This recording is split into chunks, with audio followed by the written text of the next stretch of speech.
Welcome to another episode of the Girl About the Globe podcast. In this episode, I'm joined by Ashley N. Company. She's a travel expert, curator, speaker, and entrepreneur behind Jelani Travel. Ashley joins me to discuss cultural wellness and travelling deeper. If you're looking for a more cultural experience when you travel, this is the episode for you. Stay tuned. Welcome to Girl About the Globe, a podcast for you, the solo female traveller, empowering women to travel solo with maximum adventure, minimum impact. Welcome to another episode of the Girl About the Globe podcast. Today I'm joined by Ashley N. Company, travel expert and curator, speaker and entrepreneur behind Jelani Travel, to discuss cultural wellness and travelling deeper. Hi Ashley, thanks for coming on today. Thank you so much, Lisa. How are you? I'm good, thank you. I'm really excited to talk to you because I feel like we have quite a lot of synergy. But before we dive into cultural awareness and everything else travel, tell us a little bit more about you. Where did your love of traveling first begin? I'd say my love of traveling first began as a little girl. I was 7 years old when my grandparents were stationed through the military in Adana, Turkey. And so I had to visit them on the summertime, and that was an amazing experience. But it kept growing even through my childhood because my mom was also in the military, and she eventually got stationed in South Korea when I was 12. So I literally lived in South Korea. And so it just really opened my eyes. But it just grew even more once I, graduated from college and was, able to work for a corporation where I had my first vacation time and I could actually go somewhere and pay for it on my own. I went to the Dominican Republic, and that experience was really exciting because of a series of different events. My friends who were supposed to join me couldn't, and I actually ended up going there by myself. So the fact that I went on a solo vacation so early and had such a great experience and found my love for Latin culture and wanting to learn the language and, the dancing and how to cook the foods, that was just like, I think what really kind of broke it all the way open into like a vision of wanting to do that for like the rest of my life. Wow. How was living in South Korea? That must have been such a cultural experience. It was incredible. And actually, I had a full circle moment back in March because I went back to South Korea for the first time. And that's one of my favorite types of foods to eat. And so to go back and be there so recently and really get the authentic cuisines was amazing. And just bringing up so many childhood memories from the smells to the people. It was just really cool. Back then, everything was just so safe, especially in that culture. So in the sixth grade, we could just take a taxi with a group of friends downtown and walk around and shop with whatever little money that we had and, get snacks. And it was just something that was vastly different than what you might be able to do in an urban city, in the US. Wow. And you've spoken quite a lot, haven't you, on cultural wellness, which I know that your talks have been a big hit. What tips do you have for solo travelers that want to dive deeper when they travel? Because I feel like travel has really changed since the pandemic, especially, and women are looking for more cultural immersion type travel experiences rather than the visit a city, tick off all the landmarks. Right. I think certainly by going solo as a traveler, I think it invites you to have more of a cultural immersion experience because you would typically be, looking for connection with local people. You might be more apt to speak to somebody while you're waiting at a light or at a bus stop. And just having conversations with people, I think really helps with the immersion of just not being kind of insular with your group of friends and not really connecting to the local population. But I also think, you know, outside of just, I agree with you, outside of just the local landmarks, even when you look online with apps like Viter or Get Your Guide or things like that, they're offering, or even Airbnb experiences, they're offering activities and tours that are not just about the landmarks, but really about getting to know the people, maybe like a cooking class Yeah. or dancing or going into the neighborhoods and just walking and learning the history from local people. So I think that is so much more fun. And I think people are just starting to kind of catch on to that and do it themselves too. I think, yeah, I've seen a rise in the amount of culinary experiences that you can do in different countries. And I guess nearly every country that you visit has obviously got their own national dish anyway. And that's a really great way to learn more about the culture, to dine with other people if you're traveling solo, especially, and to spend an evening with other people as well. I think they're such a good idea. I actually agree. And I think that another kind of hack, if anybody's listening and like, yeah, but I don't like to cook. With my company, Jelani Travel, we offer a lot of different cooking classes throughout our different itineraries. But I think for solo travelers to be able to connect in that same way and be introduced to the culture through food is also looking at food tours, because those allow you to stop in different locations with other people. And the best thing is that they're typically going to take you to the best place, to the most popular places, with the most popular dishes, and you'll be more oriented to the area, so that the rest of your vacation you could either go back to those places, or you know what to look for on menus when you're in other places. So I think it has a lot of benefits to do a food tour, because it's usually you're walking, or sometimes you're on a bus going from place to place, but at the same time you're getting a little bit of history, you're getting connection, but you're also getting more familiarized with the areas and the neighborhoods. Yeah, definitely. And I fall in that category of not really liking to cook, to be honest, but I like to eat. So I'm happy to go on food tours, especially if they Yes. take you to a few different local restaurants. And then if you also get the local drink to go with it as well, it's just such a great experience and a really great night, even if you don't enjoy cooking like myself. Yep, that's me too. It's perfect.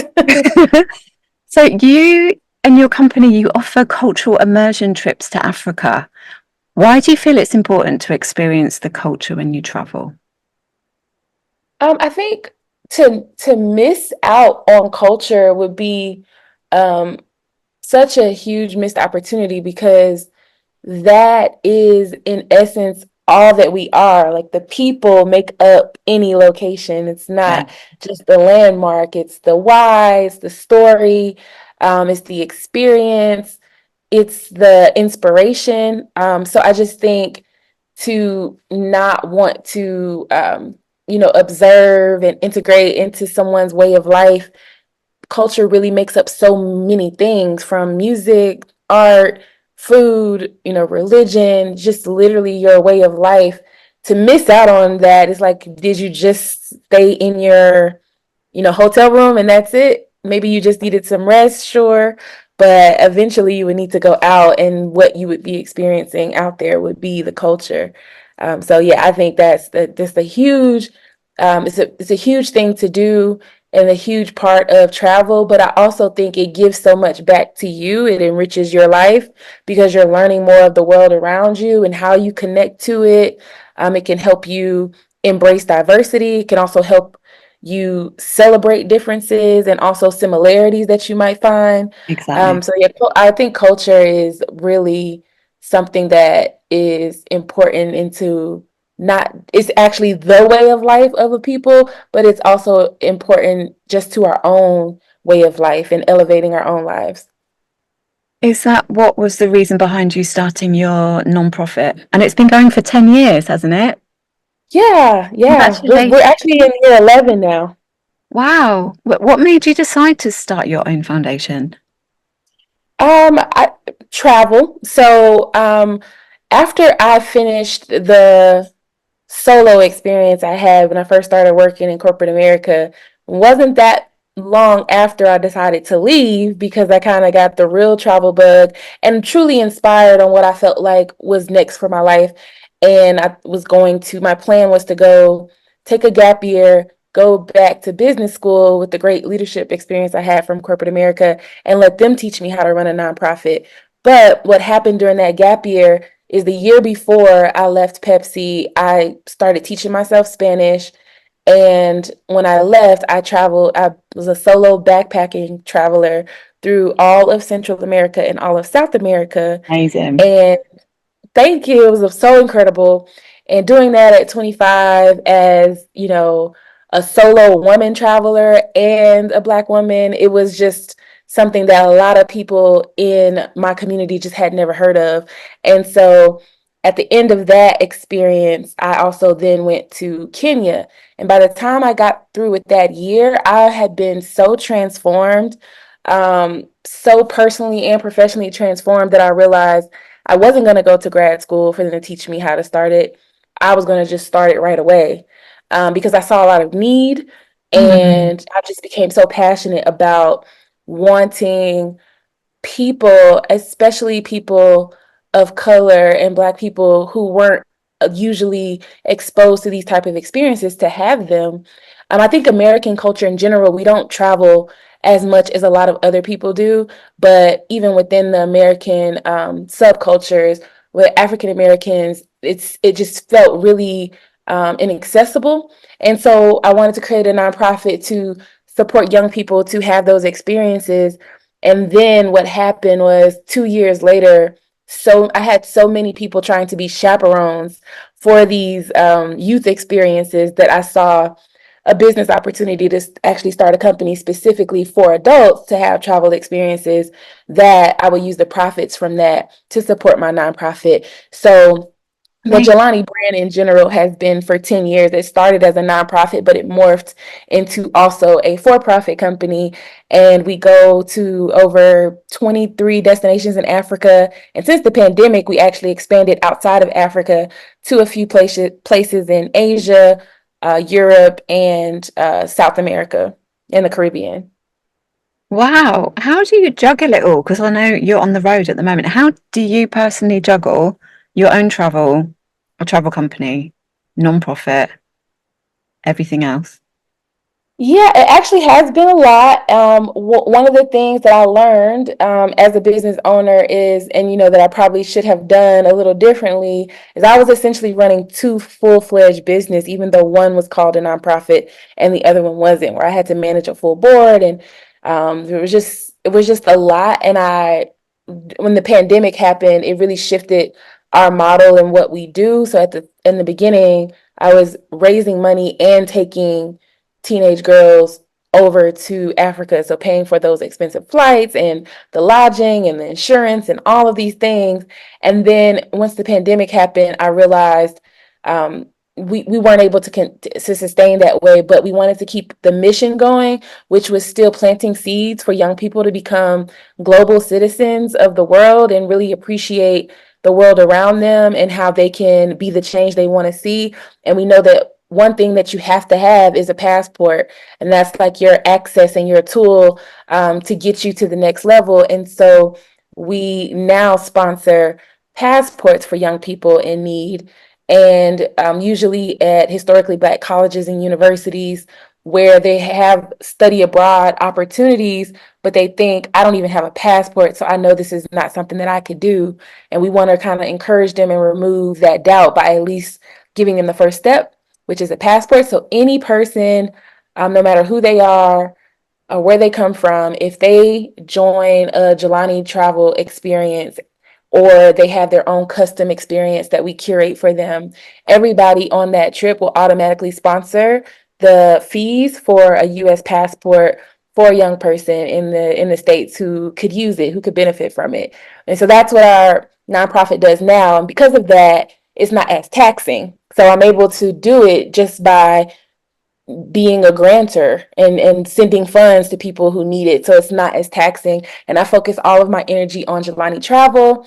I have a great team. We've been doing this for over 10 years. And so it has gotten a lot easier with my work-life balance, especially because my life part, I love to travel. So even if I'm traveling for work, I'll find a way to do it for pleasure as well. So like you said, I'm out in South Africa right now because I hosted a trip.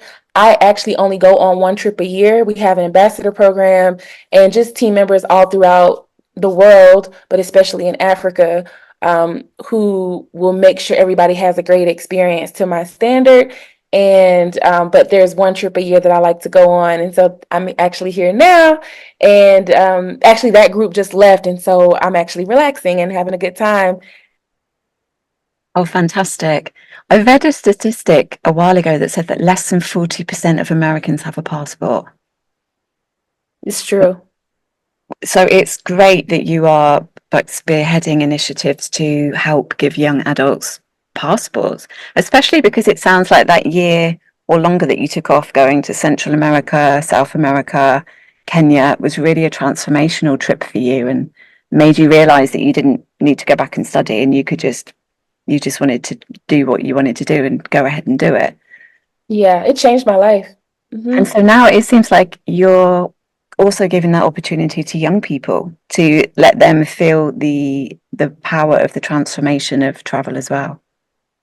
Yes, at first I was honestly a little discouraged when the pandemic came that, people's finances weren't the same. I mean, it affected everybody, and especially in the travel industry. And so we just weren't able to raise the funding needed to support the mission in the same way. And I felt disappointed, like, oh, I'm not doing enough. More girls are not going to be able to have these experiences. And then I shifted my mindset and realized actually, instead of only taking 10 to 20 girls a year, I'm actually going to be able to afford to sponsor 100 to 150 passports a year. And so I might not be the specific person responsible for them traveling, but I would be planting a seed and giving them a passport that lasts for 10 years and giving them the mindset and the education with our online program to let them know how important travel is, why it's connected to them, why they deserve to go, and the resources of other organizations that are doing travel, like their study abroad programs. And so I realized that we actually could cast a wider net of impact when I look at it differently.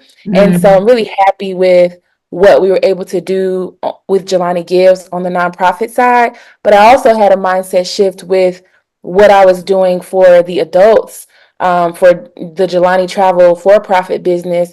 Because at first I only cared about the young people, and I was like, yes, I'll do a trip for you because I need your money so that I can fund these yeah, girls. yeah, But what I realized is that I was really healing the inner girl and the inner child in the adults who had never had experiences like this and who had never been to Africa. So a lot of our clients were high level managers or executives, and they had traveled, but they still had never traveled to Africa because there was so much negative stereotypes in the media that made them feel like it was something they should be apprehensive about or fear their safety. And through people following me on Instagram, they were able to see that I've been to 30 out of the 54 countries in Africa, and it's all luxurious and really great experiences, so many diverse experiences, and them seeing that allowed them to want to have those experiences too. And it just ended up casting an even wider net of impact because these people were having these great experiences and also bringing their families along and things like that. oh, fantastic. Which countries do you go to in Africa? Because I've traveled quite a bit of Africa solo and also on group tours. And every single time I go to Africa, it's so unpredictable that I love it because you never quite know what's going to happen, but it makes you feel so alive. And every single trip I feel gives you what you need at that moment and is transformational. And there is no other continent that I've been on that really seems to give me that other than Africa. Yeah, I mean, I feel the same way. The most popular places that we go are Morocco, Senegal, Ghana, Togo, Benin, South Africa, Zimbabwe, Botswana, um, Zambia, Namibia, Mozambique, but then also in the East, Egypt, Kenya, Tanzania, and we have a lot of people lately wanting to do Rwanda for the gorilla trekking. That's amazing. And out of those countries, which ones would you say would be your top three for a deeper immersion? For deeper immersion, uh, I really think that um, the Kenya, Tanzania area is really special because of the Swahili culture Mm. um, and just the significance of the history. And there's just so much that you can see and experience there, but also because of the Maasai tribe. Yeah. They are across both countries. And they're one of the few tribes in Africa or in the world that continues to have their traditions so closely, whereas in present day, they'll still wear their traditional clothing and live in the traditional housing, out in the savannas with mud houses or, different things like that. It's very unique that they still keep all of those traditions in that way. So I think that's a great place for immersion. Definitely. And when we spoke before the interview, you also mentioned that you'd been nomadic like me for a few years. Tell us a bit more about that journey and why you decided to be nomadic. I think the first time was that year, that gap year that I took. And I think it was because I was hearing about even the term gap year. We don't have that term. It was a European term. I met some people who they were like, "You don't do that?" And I was like, "No, we don't." And then I thought, "But we should." And Yeah. so when I graduated or when I decided to leave, I decided I'm going to create my own gap year. I'm going to save enough. Hopefully, it ended up being enough, but I had no idea at the time. And before I go to grad school, I'm going to have this experience because while I was working, we started off with, and I was lucky to get 2 weeks of vacation. That's just not a lot of time. No, And not compared to so Europe. Yeah. yeah. And so I was just like, okay, I'm gonna start this, create this gap year. And that was the first time I took that full year. But then I came back to the US for a little while. And then, like I would say, probably 2015 through 2018, I was traveling extensively in or in Africa, which is where I was able to build up my relationships to create these great experiences for my company. And then I came back. I was kind of craving home and family a little bit more. And so I came back into the Washington, D.C. area. And shortly thereafter, the pandemic happened where I was forced to stay home and not even be able to take little trips here and there. And that had me going crazy. And so by the time 2021 came around, I completely was like, I'm out of here. So I put my stuff in storage and I was fully nomadic all of 2021 and all of 2022. And then in 2023, I started feeling a little bit like, okay, I want to kind of come home again, not like I had to do in 2020, but have a home base. And so I still travel, but that's kind of been my trajectory. There's been different years or pockets or chapters of my life where I'm completely nomadic, and then other times where I'm just semi-nomadic. Yeah, it's such a big industry now, like digital nomads. I think, especially since the pandemic as well, people are realizing that they don't have to just work in one place and they can have the freedom to go and work and travel. But I do think that also comes with a few challenges as well of having to be really disciplined and getting the right balance of how many days you work and how many days you actually get to enjoy where you're staying as well. So again, that's all to do with the cultural immersion as well, I think, when you're nomadic.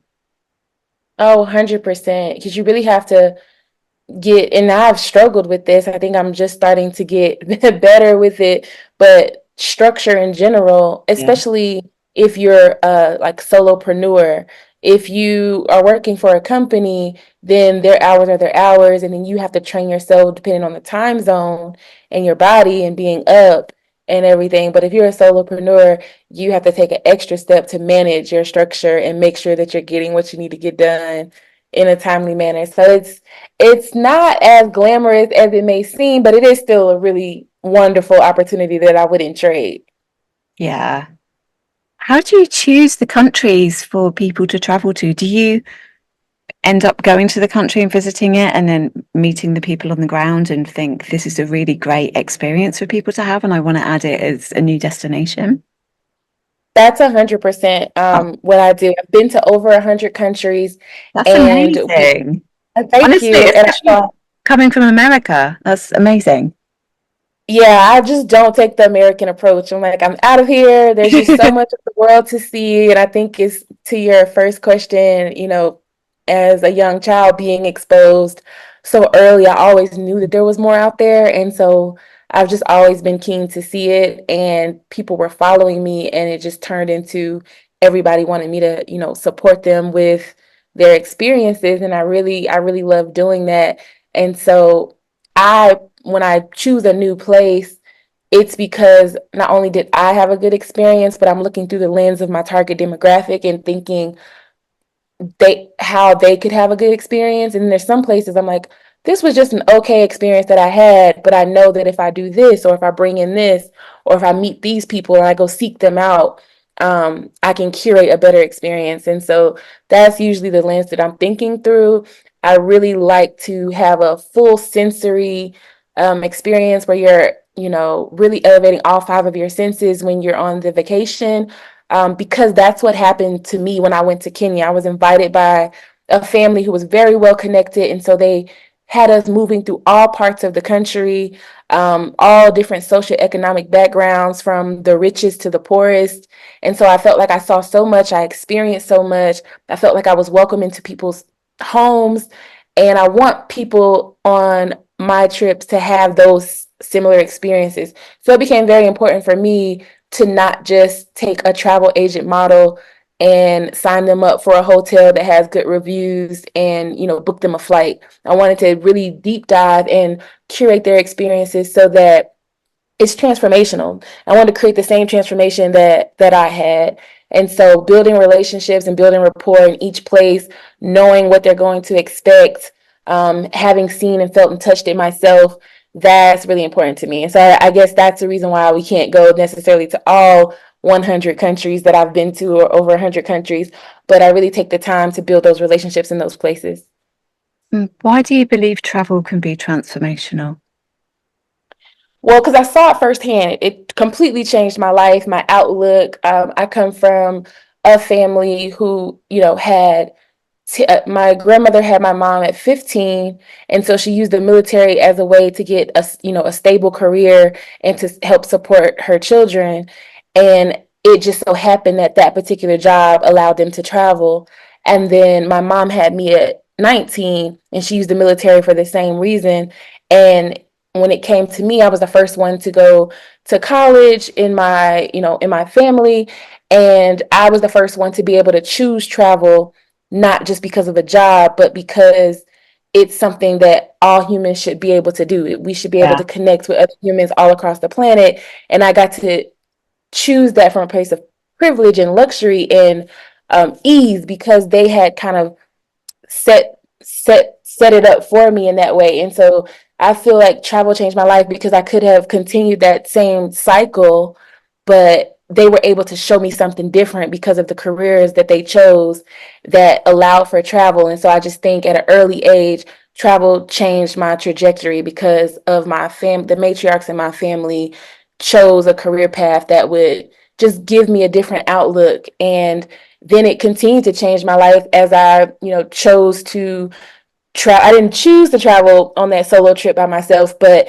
it helped me see other cultures and appreciate it and want to embrace it and learn the languages and, just expand my mind. And then it further transformed my life by going to Africa as an African American, not having that connection where I know exactly where I came from, but I knew I was somewhere from this continent. And so being able to, touch down on it and have those such beautiful experiences, I wanted to create that for other people. And so I literally saw how it transformed my life. And so I know that it will and has transformed so many other people's lives who I've come into contact with that I've been able to help. And even if it's not me, in general, travel changes us because it allows us to connect to humanity in a much deeper way. I love that. Yeah, I think I know travel is such a privilege, and I feel so privileged to have been born in England and have a British passport and be able to access a lot of the world. So I'm always grateful that I can travel. But I do think if I could help other people travel, it's such an amazing experience. Like you say, it makes us more compassionate to humanity. It makes us realize that deep down we're all the same, and it Yes. just really opens up your mind. So it's amazing. And it's So so much fun. that's true. Yes. So what's next for you? What's next for me? I'm actually doing a lot of retreats for small business owners who want to kind of elevate their relationship or their connection with either their leadership teams or their VIP customers, or they just have large audiences and they want to, earn another area of revenue a different type of way, a unique type of way, where they can just show up and be themselves, but connect internationally with other people. And so that's been kind of taking up a lot of my time. I really enjoy it. And just retreats in general, because that's a little bit different than just vacations, because it really gets back into that intentional travel that I was kind of talking about, and the cultural wellness, really being intentional about how culture can support you, how it can heal you, how it can elevate you. And so that's really what I've been up to lately. Amazing. And before we start wrapping up, are there any other words of wisdom that you'd like to add? Words of wisdom. I would just say, I know a lot of time people are listening to travel podcasts and things like that because it's aspirational for them and they maybe not have not done it yet. And I would just encourage you to just, if you are feeling nervous, just start small. Travel doesn't necessarily mean you have to go from one part of the planet all the way to the other side. You can have a staycation. You can just go on a day trip from, your home, but leave out of your hometown. And really just explore something new, or it could even be somewhere very close to your hometown, but an area that you've never, actually explored, or museums or different activities that you never thought about doing. That's all travel, and you deserve to have those experiences. And the more that you do them, the more comfortable you'll be stepping out a little bit further. That's such good advice. Thank you so much, Ashley. And where can people go to find out more about you, your travel company, your nonprofit, and everything else that you do? Everything that I'm involved in, it's very easy to connect with me on Instagram. My Instagram is Ashley in company _. But you can also go to gojelanitravel.com. Fantastic. And I put the links at the bottom of this interview. Thank you so much. It's been such a pleasure speaking to you. And I wish you and your company and your nonprofit every success in the future. Thank you so much. And you can find out more about Ashley and her tours at gojelanitravel.com, or go across to her Instagram at ashleyncompany _. I'll be back next week. In the meantime, don't forget to download the Solo Travel app. It's brand new. It gives you lots of discounts on solo female-friendly brands. You can get it for free on Apple iStore or Google Play. Just search for Girl About the Globe. In the meantime, safe travels. Thanks for listening to our Girl About the Globe podcast, making solo travel easier for you. Find everything that you need for your solo travels at girlabouttheglobe.com, and don't forget to subscribe so you don't miss an episode.